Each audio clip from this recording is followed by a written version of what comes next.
After votes, we expect the House to recess for a congressional picnic and then return later tonight for more debate. And now live coverage of the U.S. House here on C-SPAN.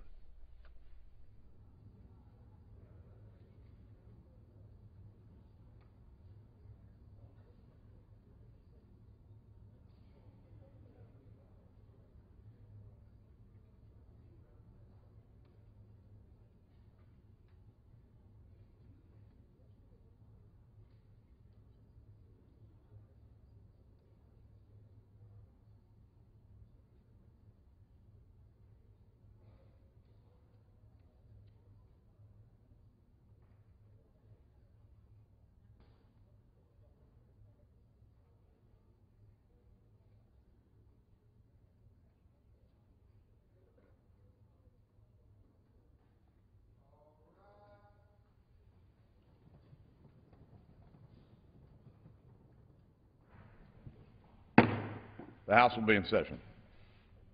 The prayer will be offered today by our guest chaplain, Reverend Phil Hoskins, from the Higher Ground Baptist Church, Kingsport, Tennessee. May we pray. Heavenly Father, we thank you for the gifts of life and freedom. Thank you for the blessing of citizenship in the United States of America. Today I pray for our President and members of the House and Senate. Lord, grant wisdom to our governing officials as they lead us during these challenging times throughout the world. Many have forgotten you, and many also have forsaken you. But today we turn to you and acknowledge that you and you alone are the source of our strength and security. Have mercy upon us, I pray. Now I claim the promise in your word as written in 2 Chronicles chapter 7 and verse 14. If my people who are called by my name will humble themselves and pray and seek my face and turn from their wicked ways, then will I hear from heaven and will forgive their sin and will heal their land.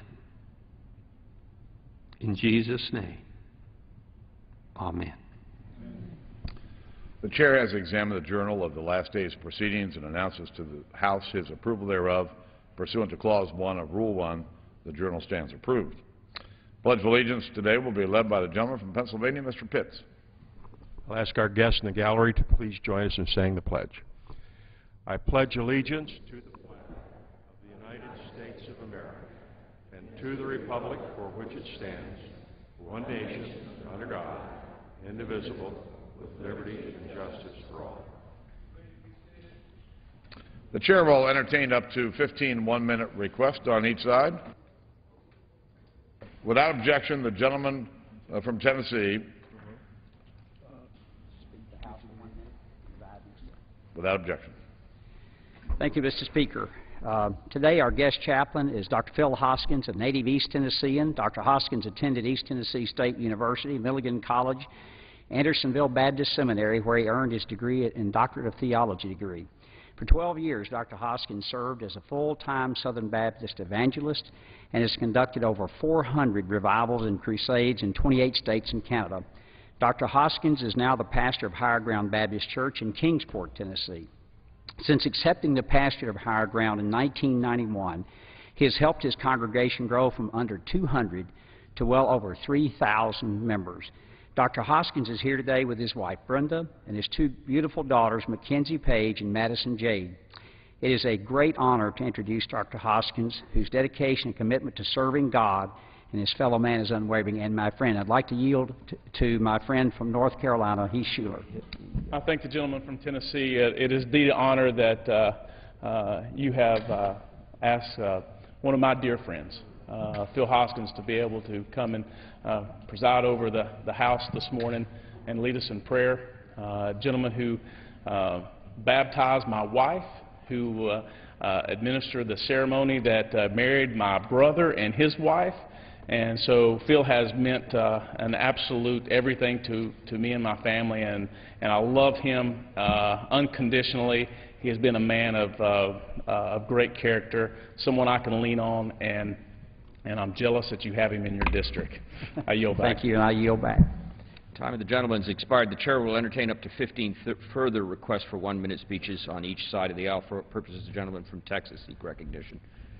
Request permission to address the House without for 1 objection. minute. Mr. Speaker, while in Iraq last week with members of Congress, we not only met with our troops, but we met with Prime Minister Maliki. During our conversation, it was suggested to Mr. Maliki that Iraq eventually assume some of the costs for this war of liberation. The war has cost billions and thousands of American lives. Since we are rebuilding Iraq and have given them a free democracy, it seems only right that Iraq at least consider paying for part of the cost with future oil revenues. I was surprised that Prime Minister Maliki reacted with an emphatic no way to sharing the cost. Even Kuwait helped reimburse the coalition nations when Saddam was driven from their lands, but not Iraq. They will not hear of it. Later the same day, we learned that Prime Minister had actually ordered the members of Congress out of Iraq. Looks like our questions to him were a political IED. But as the date for our military looms ever closer for departure, there are reports the Prime Minister wants our military to stay a little longer and Americans to pay for it. Iraq should help pay for the nation that Americans rebuilt and liberated. And that's just the way it is. For purposes, the gentleman from Rhode Island seek recognition. Without objection. Mr. Speaker, I rise today to recognize and honor presidential scholars Dylan Neal of Moses Brown High School and Saul Taubin of the Wheeler School for their academic excellence. Dylan and Saul have shown themselves to be some of our nation's most distinguished graduating high school seniors. They are two of only 141 students selected as U.S. Presidential Scholars for more than 3,000 applicants. The U.S. Presidential Scholars Program recognizes graduating high school seniors for academic excellence, artistic accomplishments, and civic contributions. These young people represent the great hope of our nation's youth and the promise of the American education system. I also want to recognize Jennifer Stewart and Kristen Barry, who were selected by Dylan and Saul respectively as their most inspiring and challenging teachers. I thank these teachers for their dedication to our young people and our schools. And I'm pleased to join the White House Commission on Presidential Scholars and the United States Department of Education in recognizing Dylan Neal and Saul Taubin. I yield back the balance of my time. Gentleman's time has expired. The gentleman from Pennsylvania. Without objection. Mr. Speaker, a few days ago from this very chamber, we heard the Israeli Prime Minister make clear that Israel seeks a permanent peace settlement with recognition of a Palestinian state. He reiterated that Israel seeks peace with its neighbors. Unfortunately, some of its neighbors do not feel the same way. The charter of Hamas clearly states that peaceful solutions are contrary to their beliefs. As a party, they stand for the destruction of Israel. They glorify the murders of women and children and even mourn the death of Osama bin Laden. Despite these positions, Hamas was recently welcomed back into the Palestinian government, and Egypt has opened the border to the Gaza Strip. By no means should U.S. taxpayer money go to support these murders. We cannot support a Palestinian government that has no intention to live peacefully with its free and democratic neighbor. We must stop sending hundreds of millions of dollars in annual aid until all parties in the Palestinian government recognize that Israel has a right to exist. I yield back. Gentleman's time has expired. For purposes, the gentleman from Illinois seek recognition. Without objection.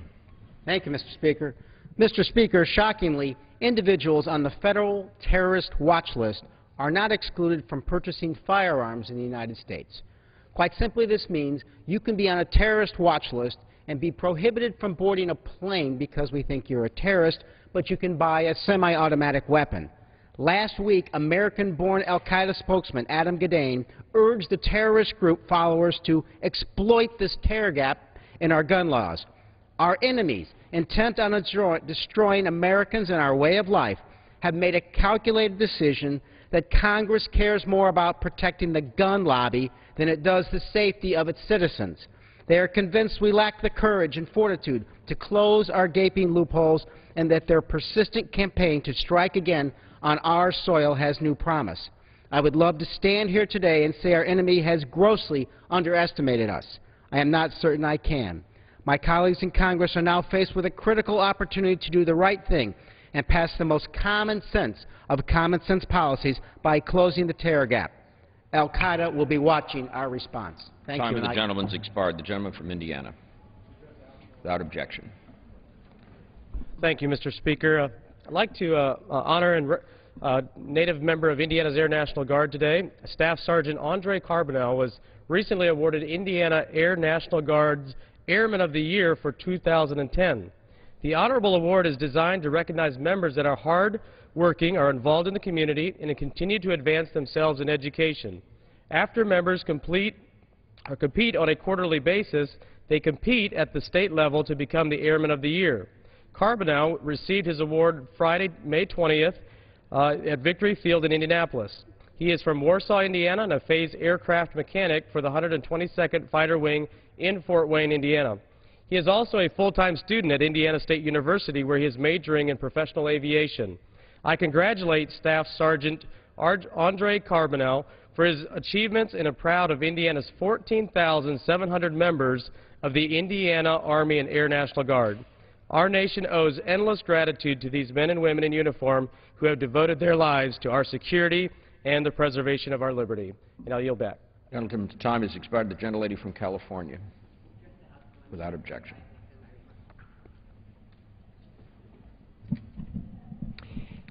Mr. Speaker, I rise today in strong opposition to the Republicans' misguided attack on Medicare and Medicaid. No matter what the other side says, their plans for Medicare and Medicaid will end them, leaving them as nothing but a shell. This is a question of priorities. Which is the best choice? Either closing the donut hole so seniors, including 7,000 in my district, don't have to choose between their medications and paying the rent, or giving huge subsidies to oil companies.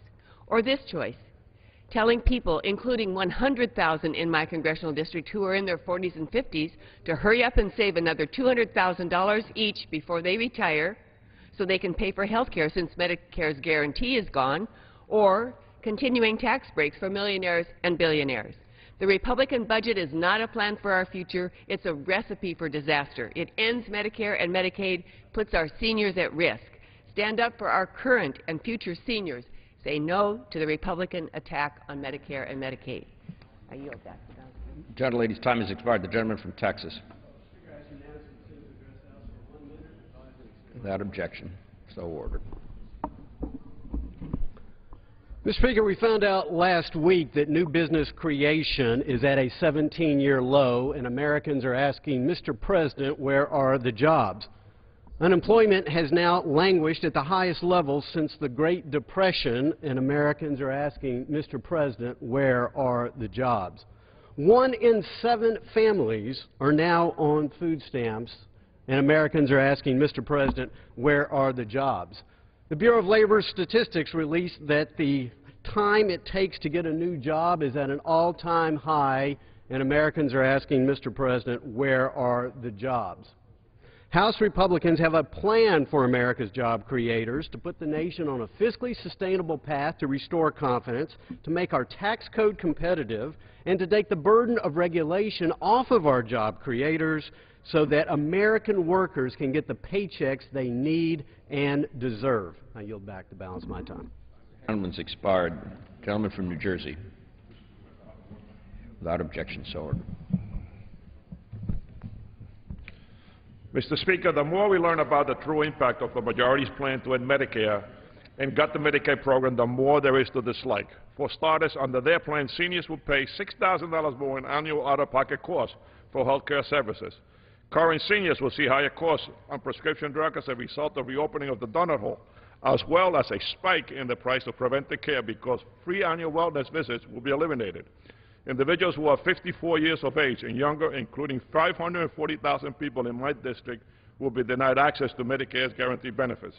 Additionally, the majority's budget slashes Medicaid funding by $800 billion over 10 years and converts the program into blood grants. Nearly 60 million Americans that rely on Medicaid for their health coverage will be in jeopardy of losing their health care. For my district in particular, their plan will impair the health care of 21,000 dual-eligible seniors who rely on Medicaid to supplement the Medicare coverage, and 82,000 children who receive coverage under Medicaid. Mr. Speaker, given the current economic climate, now is not the time to be cutting valuable services to our most vulnerable citizens. I yield back. Gentleman's time's expired. Gentleman from Pennsylvania. Without objection.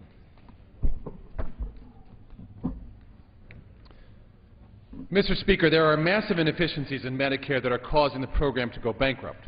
One example is infusion therapy, or the intravenous delivery of medication administered to patients suffering from cancer or serious infection for which they cannot just take a pill. But it requires specialized equipment and supervision and often lasts several hours a day over a period of several weeks. It's very expensive for patients to get this care in a hospital. Although private plans have been covering home infusion therapy for decades, Medicare still forces people to go to a hospital where they also have increased risk for infection by going there, and it costs thousands of dollars for delivery as opposed to hundreds of dollars when they get it at home. That's why today Representative Elliott Engel and I are reintroducing the Medicare Home Infusion Therapy Coverage Act so patients can receive the same treatment in the comfort and convenience of their home at a lower cost. Our bill saves taxpayers money, about $6 billion over 10 years. Mr. Speaker, our proof is that this is one more way we can find significant savings in Medicare of simply waiting for the program to go bankrupt. And I urge all of my colleagues to support our bill to give patients better quality and better care at lower costs. And I yield back. Time's expired. The gentleman from California. Without objection. Mr. Speaker, America's seniors have given a lifetime of service to our nation.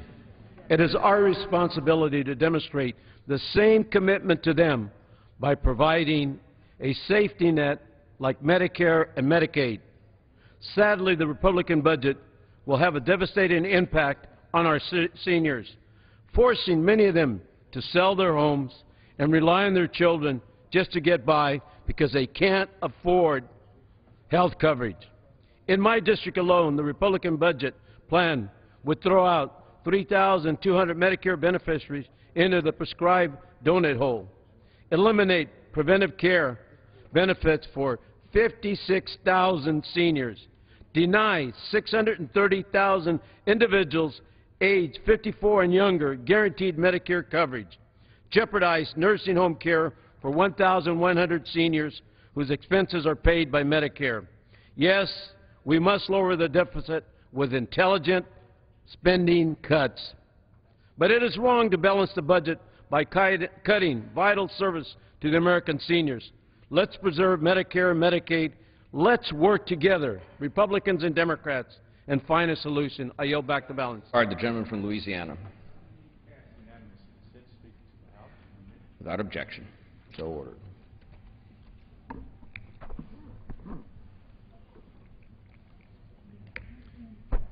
Mr. Speaker, we are at a great turning point in history when it comes to the survival of Medicare. The CMS actuary just informed us that Medicare will become insolvent in just 12 years. That means that if you're on Medicare or expect to be on Medicare in the next 12 years, you need to think about how you will finance your health care after that period.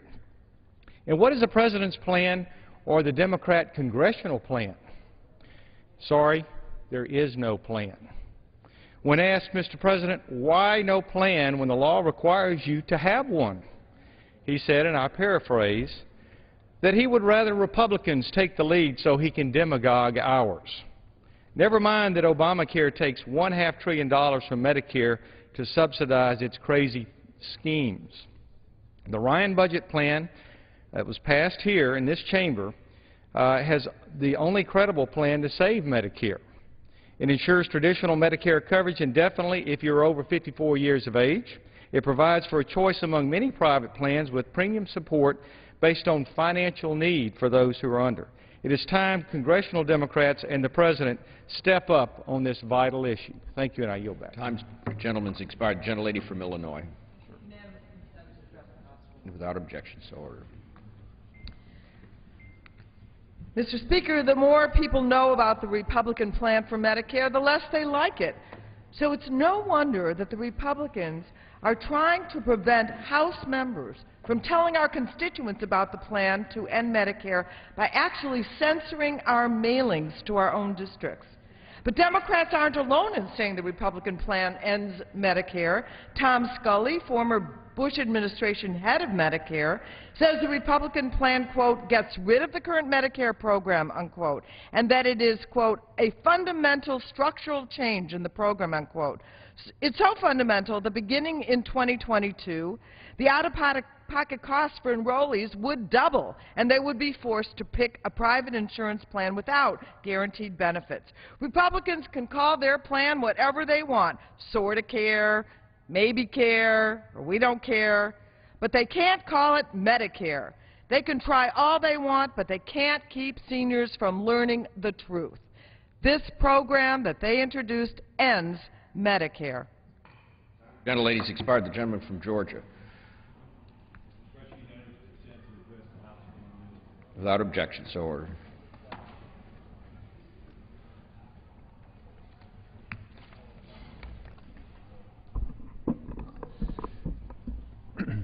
Mr. Speaker, this administration has failed to lead. They have failed to budget, and now they have failed to produce any viable solution for saving Medicare. In fact, their solution is to let it go broke. In 13 short years, Medicare's Hospital Insurance Trust Fund will run completely out of money. Bankrupting this program will leave many of our nation's seniors high and dry, and our future generations without a health care program to depend upon. And guess what? The Obama administration doesn't care. Instead of making Medicare reform a top priority, the administration has passed the task off to a panel of unqualified bureaucrats, like it was busy work that they couldn't be bothered with. Mr. Speaker, Medicare is going broke. That's a reality this administration has to face. The program is already driving up the larger-than-life debt, and it will only get worse from here. I urge the administration to at least present us with one option for fixing Medicare's present money problem. And if they can't, the House GOP doctors have plenty of suggestions of where to begin. I yield back. All right, the gentleman from Kentucky. Without objection. Mr. Speaker, before I came to Congress, I was a newspaper editor in Louisville, Kentucky, and as an editor, my job was to make sure that our stories revealed the truth and made things easier to understand for our readers. But right now, the Republican majority in Congress is editing to obscure the truth and to hide the facts from the American people. Ever since a Republican candidate in New York lost a special election in a heavily Republican district because she supported that reckless GOP plan to end Medicare, the majority in this body has been petrified about what it might mean for their political careers if the American people actually found out the truth, and they're doing everything they can to hide the truth. The Republican-controlled Franking Commission, which controls content of mailings from congressional offices, is now dictating that any reference to the end of Medicare be cut out from correspondence. Whenever the word end is used, they say we have to use the word change. They won't let the truth be told. But the truth is, if you've eliminated something, you haven't changed it. You can't change something that has been killed. That's what the American people need to know. That's what the Republican majority is trying to hide, but they will not deceive the American people. I yield back. Gentleman from South Carolina. Without objection, so ordered. Mr. Speaker, yesterday marked the birthday of the United States Army. 236 years ago, the United States Army was established to defend our families. The Army began June 14, 1775, as the Continental Army. The Continental Congress established the Army to coordinate military efforts among the 13 independent colonies. With victory in the Cold War, more people in more countries today live in democracy, freedom, and peace than in the history of the world, due to the success of America's military, promoting the values of loyalty, duty, respect, selfless service, honor, integrity, and personal courage. Today's soldiers represent the best of our nation. As the grateful son of an Army Air Corps Flying Tiger, as a 31-year veteran of the Army Reserves and Army National Guard, I know firsthand the competence and patriotism of service members. Especially my wife Roxanne and I are grateful to have 3 sons currently serving in the Army National Guard. My youngest son, Second Lieutenant Hunter Taylor Wilson, was commissioned last month an engineer through the Clemson University ROTC.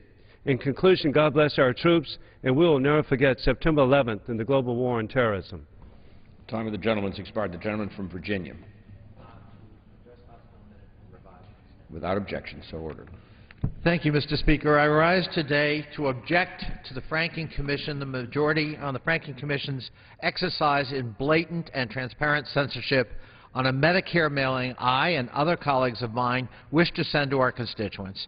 I'm not allowed to call it the Ryan budget, even though the Republicans called it the Ryan budget, because, of course, it's become unpopular.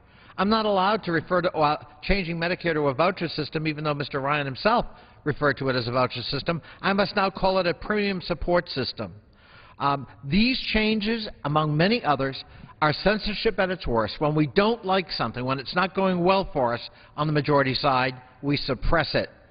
This censorship would make former Soviet censors blush at the breathtaking nature and sweeping scope of the suppression of free expression of free ideas here in the nation's capital, and I yield back. Gentleman's time has expired. The gentleman from Indiana. I ask unanimous consent to address the House for 1 minute. Without objection, so ordered. Mr. Speaker, I rise today to talk about jobs. Last week, during the district work period, I met with local business leaders, toured businesses throughout my district, and listened to their concerns. It should not come as a surprise to anyone. The main topic of conversation was, where are the jobs and what is the state of the economy? Over and over, the small business leaders told me that government regulations and uncertainty are negatively affecting their ability to grow and create jobs. Businesses are afraid to invest in the future due to the uncertainty in our tax code, the increased costs and regulations stemming from the Affordable Care Act, which they can't afford, and the increased burdens of an out-of-control regulatory process that has stifled job creation. Just yesterday, the National Federation of Independent Business released their report showing a decline in optimism by small businesses for a third consecutive month. It has been 28 months since the ill-conceived stimulus passed and a year since June 2010 was declared recovery summer by the administration, yet 1.9 million fewer Americans have jobs. This is why we need to get our fiscal house in order, cut spending, repeal the Affordable Care Act and end onerous regulations. The Republican majority gets the message, and everything we're doing is to create a climate where we can expand and create jobs in America. Thank you. I yield back. Expired. The gentlelady from Florida. Thank you. Mr. Speaker, I would like to revise and extend my remarks. Without objection. Thank you. I listened with great interest last night on the debate pertaining to cutting funds for children and women with the Agricultural Department. And I'm greatly disturbed by the assertion that we should do that and cut programs for senior citizens and the disabled because of the budgetary problems that we're having here in Washington. Yes, we're having problems, but those problems did not start 18 months ago. And those problems have been going on for a very long time, and we're making decisions. And when we voted, not I, in December, to give billionaires and millionaires $780 billion, and then in June and April, you say you don't have money for pension checks, and you don't have money for senior citizens, and you don't have money for children and babies, it's a missed priority. And for people to get on this floor and constantly talk about the recovery and the number of jobs, well, I want to submit for the record the number of jobs that were saved in Florida and Georgia and other places because of the Recovery Act. From Florida has expired. The gentleman from Illinois. I want to put this in writing. I ask unanimous consent to address the House for 1 minute. Without objection, so ordered. Thank you, Mr. Speaker. It's no coincidence that Illinois, and their corporate tax rate being the 4th highest in the nation, yet ranks 48th in economic performance. Businesses big and small can no longer afford to keep their doors open or to hire more workers when they face a 45% tax increase. If we are serious about creating jobs, then we must stop allowing the government from picking winners and losers in today's economy. In order to create economic certainty, we must have a level playing field and clearly defined rules that don't change halfway through the game. We need to encourage businesses to invest and to expand here at home. One way that we can do that is through corporate tax reform, eliminating tax loopholes that currently exist in the system. One thing is clear: increases in taxes without spending reform cannot work. It's time that we start to empower businesses to get our economy moving again. Illinois has lost 750,000 manufacturing jobs over the last decade. Now is the time we have to focus on job creation. And I yield back. Gentleman's time has expired. The gentleman from Arizona. Without objection. Gentleman's recognized for 1 minute. Thank you, Mr. Speaker. Mr. Speaker, earlier this week, President Obama made a joke about his so-called stimulus package. Remember those shovel-ready projects we heard so much about? They were one of the major selling points for the package. Well, the President now says that they were not as shovel-ready as we expected. I'm sure some got a good chuckle out of that line, but there's nothing funny about a $1 trillion failure. The economic policies this administration has pursued have failed to create jobs. They've made matters worse for our economy. In many of our home states, the economic situation is bleaker than the national picture. In my home city of Phoenix, Arizona, our unemployment rate is higher than the national average, and we've lost thousands of manufacturing and retail jobs over the last 2 years. We also have a housing market that has collapsed. Mr. Speaker, we'll never get our economy growing again unless we see drastic improvements in unemployment and our housing sector. Our country is at its best when we unleash the ingenuity of the American people. The Republican Conference has a real and actionable jobs plan that will put America back to work, that will give our entrepreneurs and innovators freedom from the regulatory burdens and high taxes that are holding them back. We must take action to get this economy going again, and that's what our plan does. President Obama's speeches, policies, and council meetings are not enough. The gentleman's expired. The gentleman from Illinois. Mr. Speaker, I request unanimous consent to address the House for 1 minute. Without objection, so ordered. Mr. Speaker, I rise today to recall a promise that we heard many times from this President and his administration, that under his health care law, if you like your insurance, you can keep it. Unfortunately, it seems that that promise was an empty one, and it will affect millions of Americans. A recent study from McKinsey & Company found that due to the law, at least 30% and perhaps as many as half of employers say that they will probably or definitely stop offering health care coverage to their employees after 2014. These are astounding statistics, and they reveal the fallacy we heard so frequently that if you like your plan, you can keep it. With every passing day, we find out more and more what's in the President's health care law, and we find out that it hurts middle-class families and small business owners, holding back our economy and killing job creation. This study is just one more reason for the House to redouble its efforts to repeal this law and replace it with legislation that will control the cost of health care while preserving individual freedoms. I yield back the balance of my time. It's expired. The gentleman from Florida. Without objection, so ordered. Mr. Speaker, I rise today to honor Jim Sackett, who this week announced he's retiring after 33 years in remarkable service as the anchor of WPTV News Channel 5 in West Palm Beach. I've enjoyed Jim's newscast since my family moved to Palm Beach Gardens in 1984. In high school, I wanted to go into the news business and actually interned under Jim at Channel 5. I learned a lot that semester watching Jim, whose commitment to balanced news reporting set a high standard for other newscasters. His dedication to quality news coverage has earned him both a Telly and an Emmy. Before he began his career in journalism, Jim served his country honorably for 5 years in the United States Army. He continues to serve our community, where he's active in several organizations, including Big Brothers and Big Sisters. Jim's widely recognized for his Thursday's Child feature, which for 30 years profiled children to help them find forever adoptive parents. Jim, thank you for your service and your contributions to our community. You're truly a pillar of the Treasure Coast and Palm Beach County. Mr. Speaker, I yield back. Gentleman's time has expired. Pursuant to Clause 12A of Rule 1, the Chair declares the House in recess until approximately 1:00 p.m. And the House gavel's out. They're expected to return about 1 p.m. Eastern. When they do, they will resume work on the 2012 spending bill for the Department of